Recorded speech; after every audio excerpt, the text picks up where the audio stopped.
Ich weiß nicht, ob ich hinterher gestürzt bin oder gestürzt wurde. Apakah aku tercapai tadi? Auf jeden Fall tut's mir weh.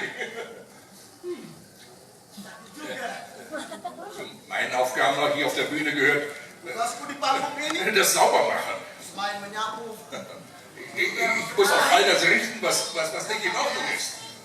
atau menjelaskan Und yang sudah das jelas. auch erklären, was eigentlich klar ist. Ich meine, was nicht klar ist. Zum Beispiel hört man eben dieses Flüstern oder vielmehr eine undeutliche Stimme.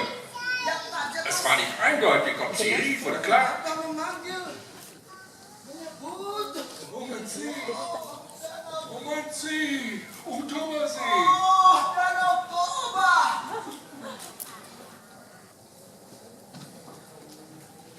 Tentang danau. Zum Thema Wasser und See.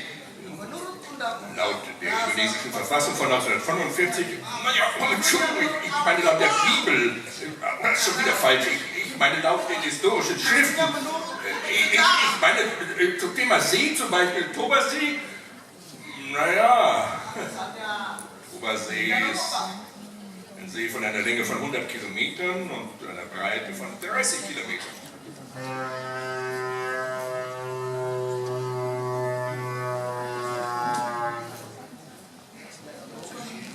adalah sebuah danau.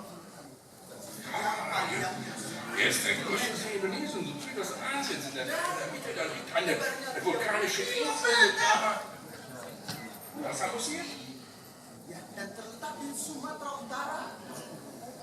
Dan di tengah pulau itu ada sebuah pulau vulkanik bernama Pulau Samosir. Sir! Wikipedia! Ya, menurut Wikipedia. Entschuldigt, liebe Zuschauer, ich muss mich auch leider auf die Angaben von Wikipedia stützen. Agar cocok untuk pendengaran. Denn nur da sind die Daten exakt und dem Kontext entsprechend. Ja, wir schätzen, dass der Tobersee bei der Eruption eines Vulkans vor 73.000, 75.000 Jahren entstand. So ungefähr muss das geklungen haben.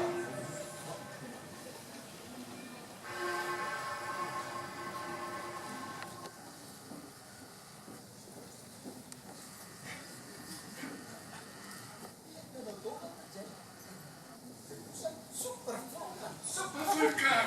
Ja, mein Gott, nochmal, aus dem Berginnern sind 2.800 Kubikkilometer vulkanisches Material herausgekommen. Memuntahkan 2.800 kilometer kubik dan 800 kilometer limbik. Ja, 2.000 kilometer kubik debu vulkanik ja, vulkanischer Staub, 2.000 Kubikkilometer. ke barat sampai 2 Mil. Ja, 2 Wochen ist der Wind mit dem Staub in Richtung Westen geweht.